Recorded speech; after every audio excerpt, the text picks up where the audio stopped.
So, this is our 12th lecture on the topic, that is chapter number 15, structure of atoms and nuclei. Okay, and today we are discussing only one type of problems, that is problems on energy of electron in Bohr orbit. फक्त एकच type आपण discuss करतोय, महत्त्वाचा type आहे त्यामुळे. ठीक आहे. बघा आता या ठिकाणी फॉर्म्युले आपल्याला माहितीच आहेत. The energy of electron in nth Bohr orbit. आता nth Bohr orbit means it is n-1th excited state. लक्ष ठेवा, ग्राउंड स्टेट म्हणजे फर्स्ट ऑर्बिट, त्याच्यानंतरचं जे पहिलं ऑर्बिट असतं, सेकंड ऑर्बिट जे असतं त्याला आपण फर्स्ट एक्साइटेड स्टेट म्हणतो. Second orbit is first excited state, third orbit is second excited state and so on. Point व्यवस्थित लक्षात ठेवा. And energy of electron in this nth orbit is -me⁴ upon 8 epsilon naught square h square into 1 upon n square. or it can be written as in terms of Rydberg कॉन्स्टंटला पण कॉन्स्टंटच्या फॉर्ममध्ये पण हा formula तुम्हाला लिहिता येतो. तो formula येतो -RCH upon n square. आता हा RH हा सिम्बॉल वापरला आहे पुस्तकामध्ये नवीन सिलेबसमध्ये. पहिले सिम्बॉल त्याचा आरच आहे.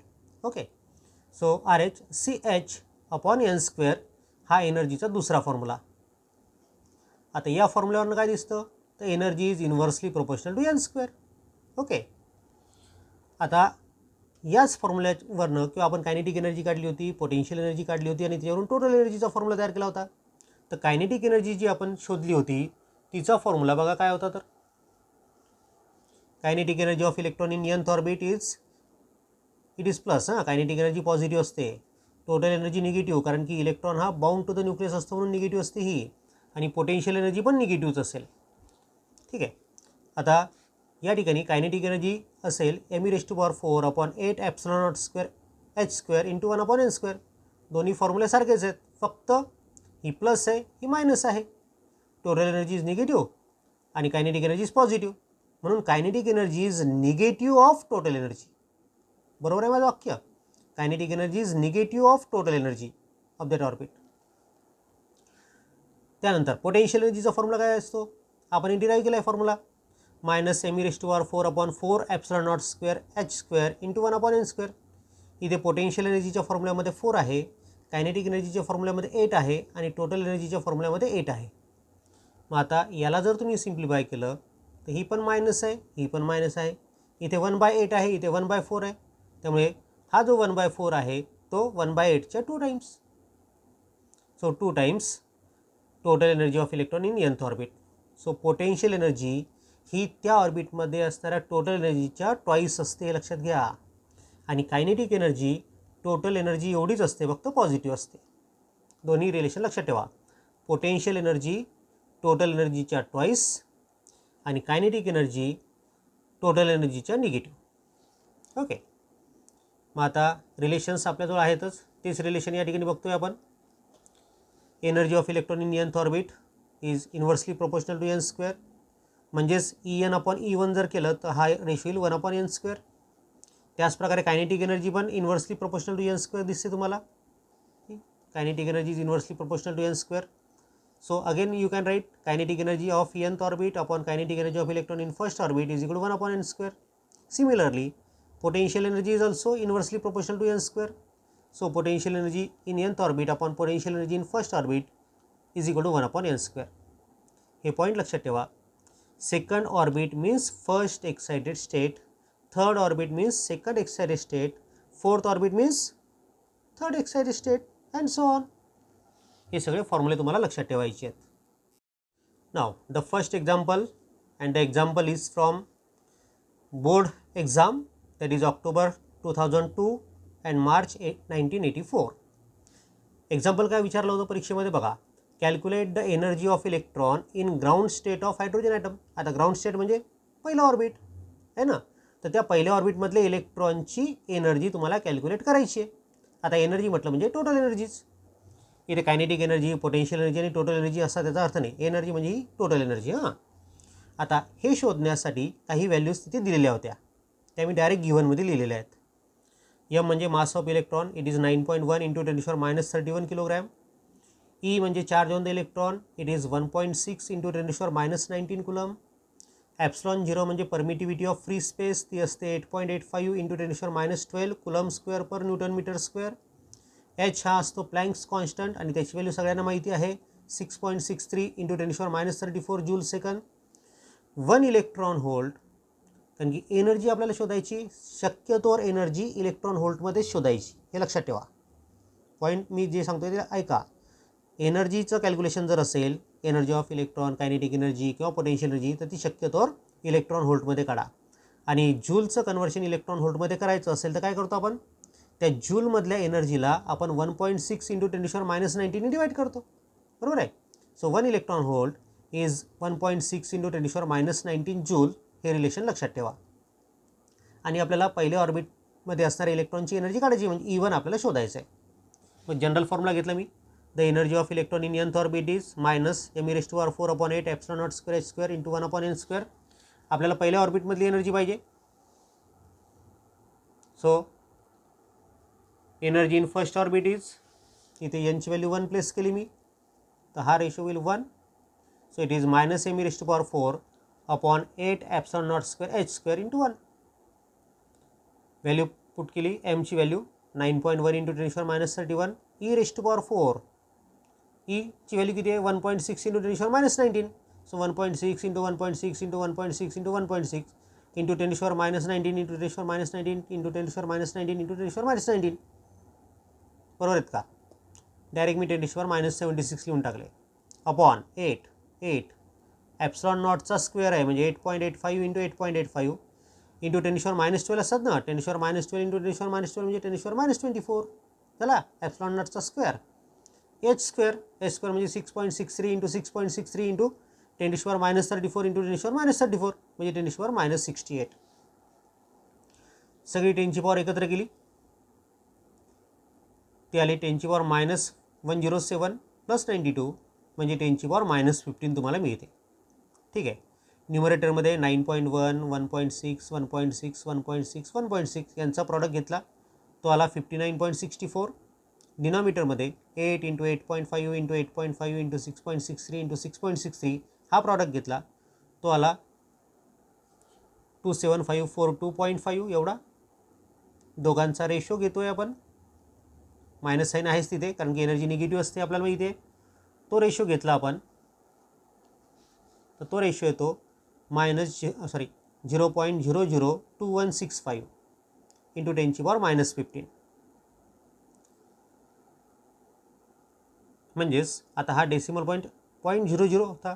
डेसिमल पॉईंट कुठे पाहिजे, डेसिमल पॉईंटच्या पहिले एक नॉन झिरो डिजिट पाहिजे, म्हणून हा डेसिमल पॉईंट मी इथे शिफ्ट केला 2च्या नंतर. 3 गरज समोर आलो आपण, म्हणून इथली पॉवर 3नी कमी होईल. सो -2.165 इंटू 10ची पॉवर -18 जूल्स, हे जूल्समध्ये, आपला आन्सर जूल्समध्ये येणार आहे. पण एनर्जी ही इलेक्ट्रॉन व्होल्टमध्ये आपल्याला कॅल्क्युलेट करायची आहे.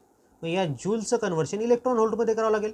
तर जूलचं कन्व्हर्शन इलेक्ट्रॉन व्होल्टमध्ये करायचं असेल तर काय करावं लागतं, तर तिथे 1.6 इंटू 10⁻19नी डिवाईड करावं लागतं. So dividing it by 1.6 into 10⁻19 हा रेशो घेतला. 10ची पॉवर एकत्र केली, 10ची पॉवर +1 येते, -18 + 19 होतील ते, म्हणून +1. आणि हा रेशो 2.165 डिवायडेड बाय 1.6 तो येतो 1.353. म्हणजेच त्या ठिकाणी एनर्जी येते -13.53 इलेक्ट्रॉन व्होल्ट. ओके. तो energy of electron in first orbit is -13.53 electron volt. -13.6 असते, आपल्याला -13.53 मिळाली. ओके.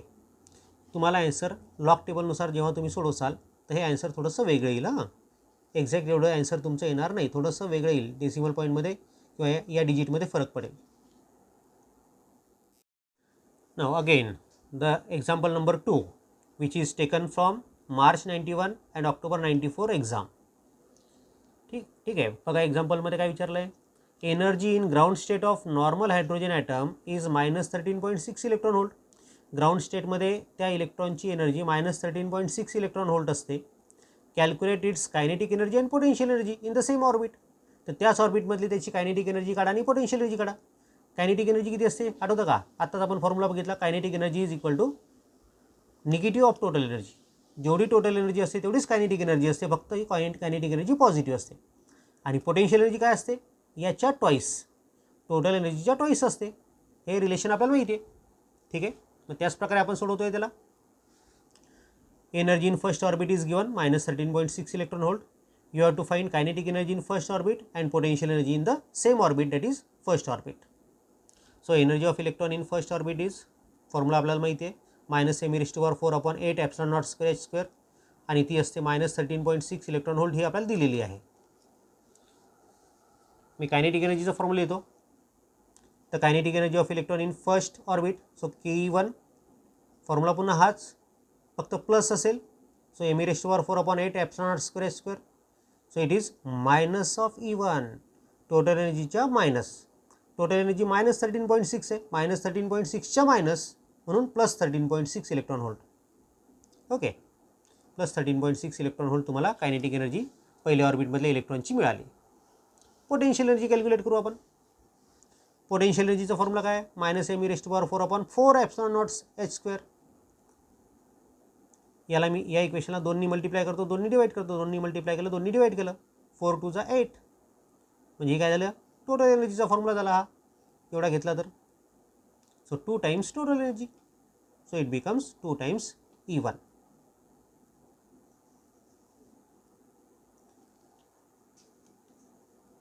आता या ठिकाणी 2 टाइम्स E1 असं म्हणण्याचं कारण काय, कारण की E1 आहे मायनस, -2 टाइम्स E1 नाही, +2 टाइम्स E1, कारण की पोटेन्शियल एनर्जी पण निगेटिव्ह असते आणि टोटल एनर्जी पण निगेटिव्ह असते.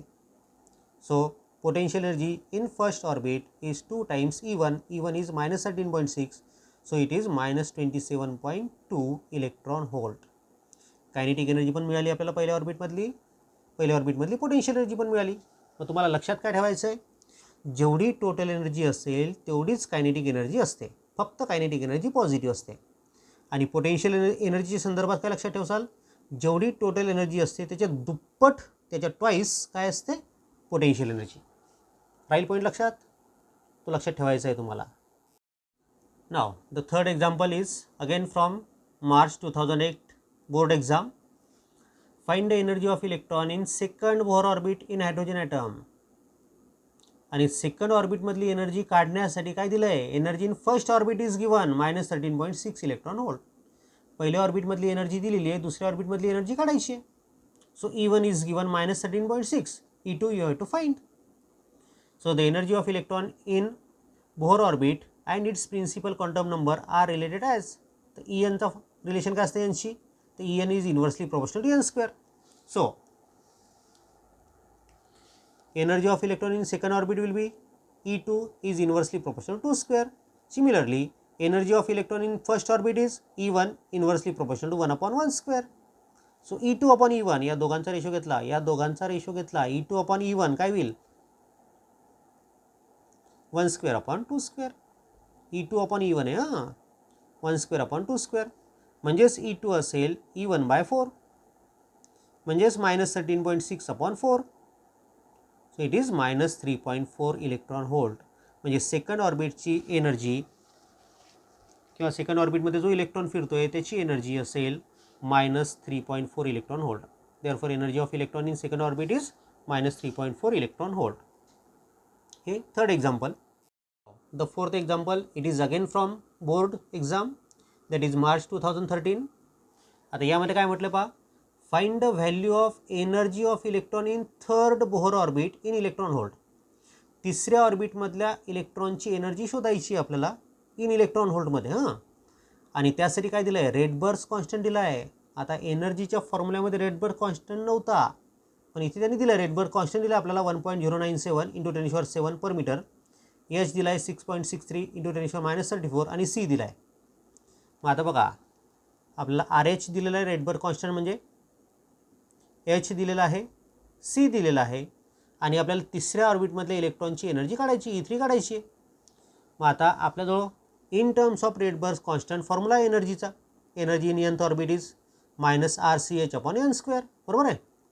आता तिसरा ऑर्बिट असल्यामुळे यांची व्हॅल्यू 3 घ्यावी लागेल आपल्याला, इथे यांची व्हॅल्यू 3 घ्यावी लागेल. So put value of n is equal to 3 and put the values. R ची व्हॅल्यू टाकली 1.097 × 10⁻⁷ इंटू C ची व्हॅल्यू 3 × 10⁸ इंटू H ची व्हॅल्यू 6.63 इंटू 10⁻⁻34 आल्या RCHच्या value upon n square, n किती आहे 3, सो 9. 1.0973 आणि 6.63 यांचा प्रॉडक्ट घेतला तिघांचा, तो आला 21.82 अपॉन 9. ही 10ची पॉवर सगळी एकत्र केली ती आली -19. सो 21.82ला मी 9नी डिवाईड केलं, हा रेशो आला 2.424 इंटू 10ची पॉवर -19 जूल्समध्ये. ही एनर्जी तुम्हाला जूल्समध्ये मिळेल. आता साहजिकच एनर्जी आपण शोधतोय ती इलेक्ट्रॉन व्होल्टमध्ये शोधावी लागेल. मग जूलचं कन्वर्शन इलेक्ट्रॉन व्होल्टमध्ये करण्यासाठी काय करतो आपण, तर 1.6 इंटू 10⁻⁻19नी डिवाईड करतो. सो डिवाइड इट, याला डिवाईड केलं आपण, 10ची पॉवर -19 10ची पॉवर -19 कॅन्सल होऊन जातील. So 2.424 divided by 1.6, so it is 1.51. So -1.51 electron volt, this is the energy of electron in third Bohr orbit. असं एक्झाम्पल होतं बघा. रेडबर्ग कॉन्स्टंट दिलेला असेल तर एनर्जीचा फॉर्म्युला रेडबर्ग कॉन्स्टंटमधला घ्यायचा. आणि जर तुम्हाला ε0 त्यानंतर n h ह्या व्हॅल्यू दिलेल्या असतील तर एनर्जीचा तो जो फॉर्म्युला आहे -me⁻⁴/8 ε0² n² h² तो फॉर्म्युला वापरायचा. पॉईंट व्यवस्थित लक्षात ठेवा. केव्हा कोणता फॉर्म्युला वापरायचा हे तुम्हाला ठरवावं लागेल परीक्षेमध्ये पण. नाव example number 5 is from text book. हे टेक्स्टबुकमध्ये सोडवून दिलेलं एक्झाम्पल आहे. हां, तुम्ही बघून घेसाल, तुम्हाला दिसेलच ते थिअरी पार्टमध्ये. If the electron in ground state has energy -13.6 electron volt, find its energy in first and second excited state. First excited स्टेटमध्ये त्याची एनर्जी किती असेल, फर्स्ट एक्साइटेड स्टेट म्हणजे कोणती, सेकंड ऑर्बिट, म्हणजे सेकंड ऑर्बिटमध्ये त्याची एनर्जी किती असेल ते काढायचं तुम्हाला, म्हणजे E2 काढायचं आहे. अँड सेकंड एक्साइटेड स्टेट म्हणजे कोणती, तर थर्ड ऑर्बिट, म्हणून मग E3 तुम्हाला काढायचं आहे. E1 दिलेला आहे, E2 आणि E3 काढायचं आहे. मग आता energy of the energy of first excited state means energy of electron in second orbit. We know En is inversely proportional to n square. So energy in second orbit is E2 is inversely proportional to 1/2 inversely proportional to 2 square. So E1 is inversely proportional to 1 square. So E2 upon E1 will be 1 square upon 2 square. So E2 is equal to E1/4. बरोबर आहे. दुसऱ्या ऑर्बिटमध्ये असणाऱ्या इलेक्ट्रॉनची energy ही पहिल्या ऑर्बिटमध्ये असणाऱ्या इलेक्ट्रॉनची 1/4 असते. So -13.6 upon 4. So it is -3/4 electron volt. म्हणजे तुम्हाला सेकंड ऑर्बिटमधल्या इलेक्ट्रॉनची एनर्जी मिळाली, म्हणजे फर्स्ट एक्साइटेड स्टेटमधल्या इलेक्ट्रॉनची एनर्जी मिळाली. आता आपल्याला सेकंड एक्साइटेड स्टेटमधल्या इलेक्ट्रॉनची एनर्जी काढायची आहे. The energy of second excited state means energy of electron in third orbit. Now E3 is inversely proportional to n square. So we can write E3 upon E1 is equal to 1 square upon 3 square. So E3 is equal to E1 upon 9. बरोबर आहे. पहिल्या ऑर्बिटमध्ये असणाऱ्या इलेक्ट्रॉनची जी energy असेल त्याच्या 1/9 होण्याची energy असेल तिसऱ्या ऑर्बिटमधल्या इलेक्ट्रॉनची. सो -13.6 अपॉन 9 म्हणजेच -1.51 इलेक्ट्रॉन व्होल्ट. पहा, तिसऱ्या ऑर्बिटमधल्या इलेक्ट्रॉनची एनर्जी -1.51 आहे, म्हणजे कमी नाही, ती जास्त झाली. हां, पहिल्या ऑर्बिटमध्ये असणाऱ्या इलेक्ट्रॉनपेक्षा तिसऱ्या ऑर्बिटमधल्या इलेक्ट्रॉनची एनर्जी जास्त आहे. Therefore the energy of electron in first excited state is -3.4 electron volt. पहिला पार्ट आपण सोडवला होता. आणि सेकंड एक्साइटेड स्टेटची एनर्जी आपल्याला मिळाली -1.51 इलेक्ट्रॉन व्होल्ट. असं हे एक्झाम्पल नंबर 5 की जे पुस्तकामधलं होतं. आता आपण वेगवेगळ्या एंट्रन्स एक्झाममध्ये जे एक्झाम्पल विचारलेत या टॉपिकवर ते आपण बघतोय. बघा, the energy of electron in first excited state of hydrogen atom is -3.4 electron volt. पहिल्या एक्साइटेड स्टेटमधल्या इलेक्ट्रॉनची एनर्जी दिली, पहिल्या एक्साइटेड स्टेटमधल्या इलेक्ट्रॉनची एनर्जी म्हणजेच काय, E2, ती दिली -3.4 इलेक्ट्रॉन व्होल्ट.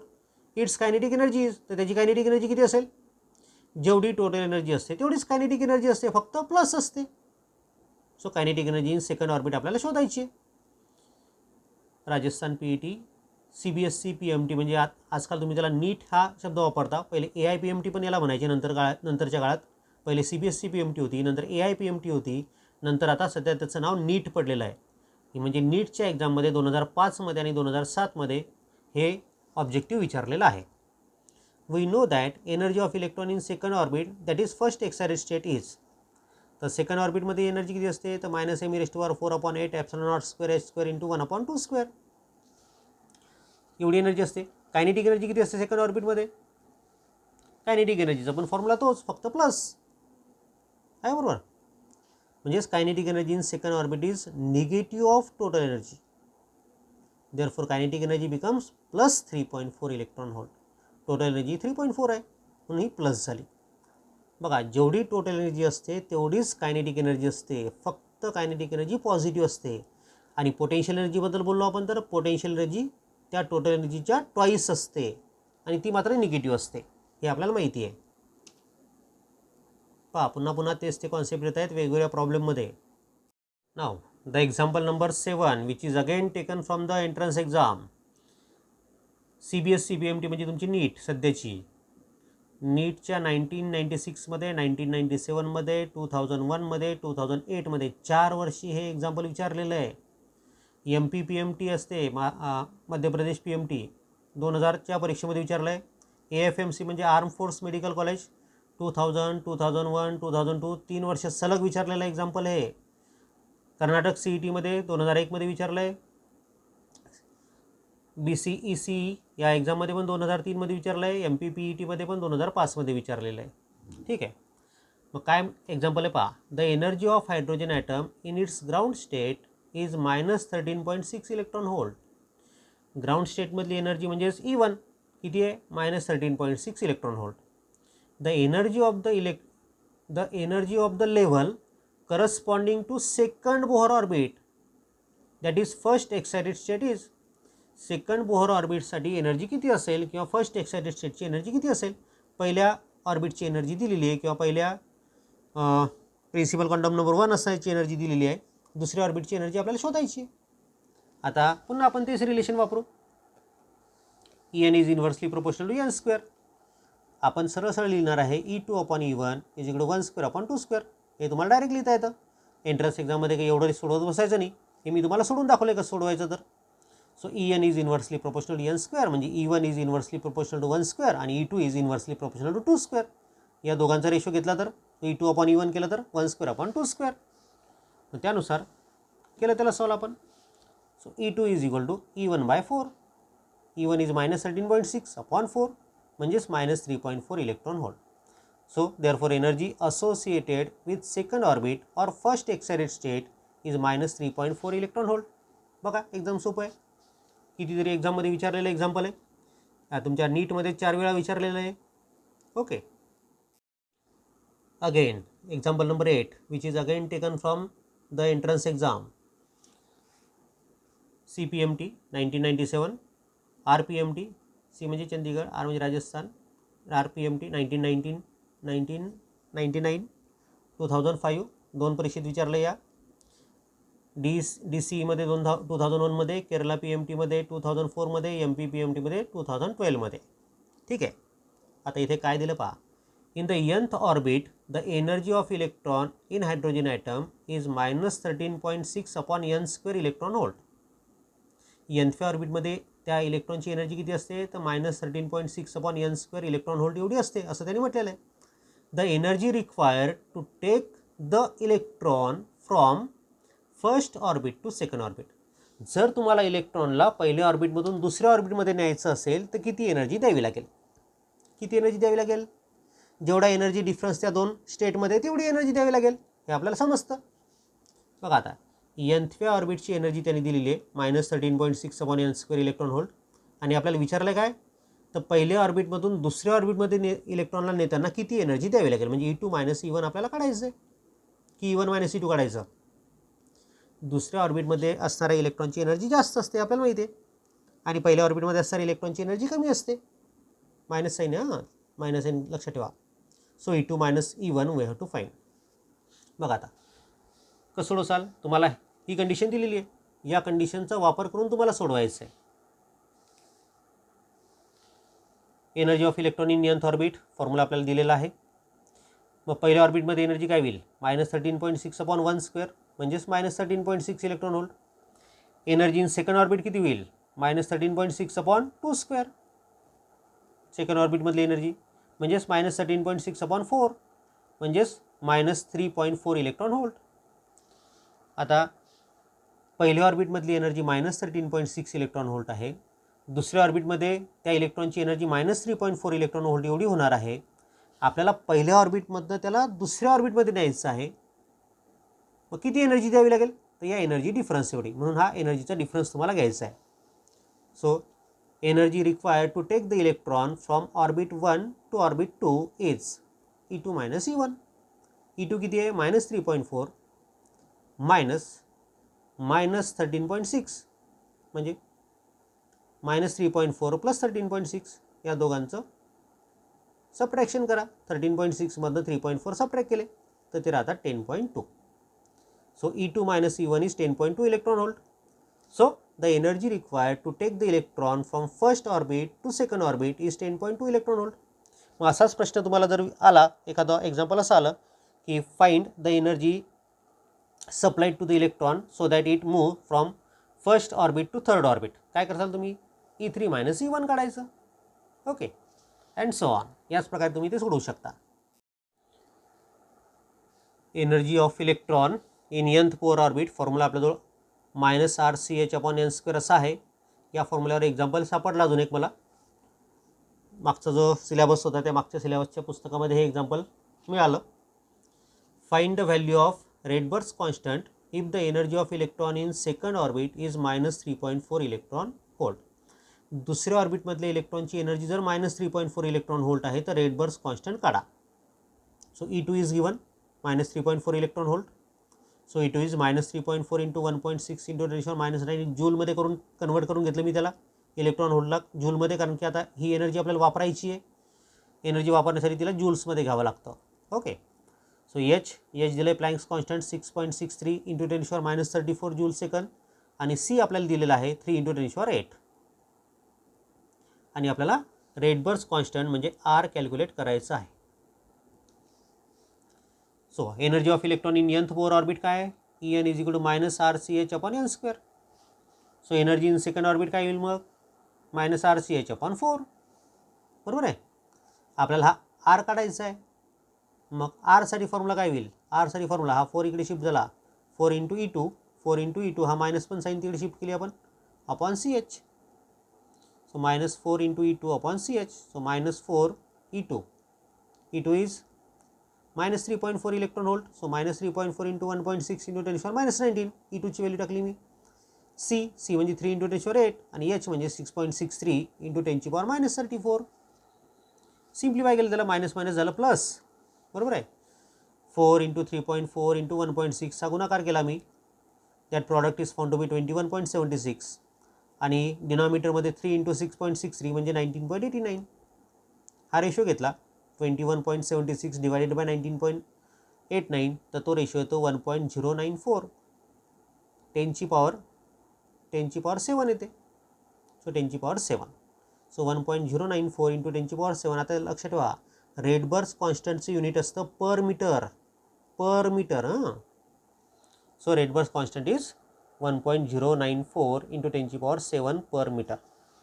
मुद्दाम एकच टाईप आज घेतला कारण की महत्त्वाचा टाईप तो आहे. तुम्हाला दिसतं जे वेगवेगळ्या परीक्षेमध्ये पण त्याच्यावर एक्झाम्पल आलेले आहेत आणि आपल्या बोर्डामध्ये पण एक एक्झाम्पल 2-2दा विचारले आहे बोर्डामध्ये.